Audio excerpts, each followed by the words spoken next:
Good evening, welcome everyone to Wealth Wizards. This is Jagadish Chandran. Today we'll be discussing on what to expect in Nifty and BankNifty and the key levels to watch out for the coming days. Nifty and BankNifty, after a stellar rally, hitting a new highs, markets needs a consolidation and a breather for now. Nifty stiff resistance now placed at 23,450 followed by 23,600 zones, while supports placed at 23,100 followed by 22,800 zones for now.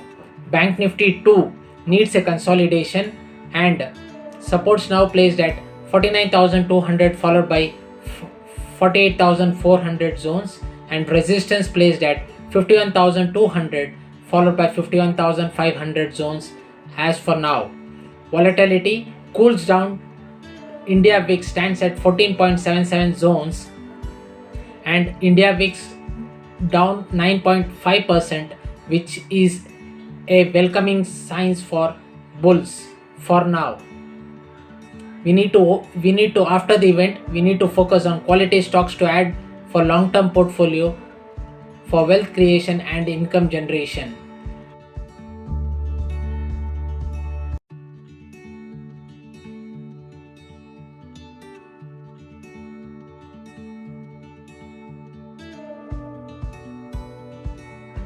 We need to focus to add quality stocks to our long-term portfolio to generate wealth. Also check our cherry picks given in our previous videos and generating the cool returns for traders and investors to generate income and wealth creation. Profit booking suggested in overheated stocks. Wait for the next opportunities with favorable risk reward ratios. That's it for now. Happy investing and safe trading. Take care.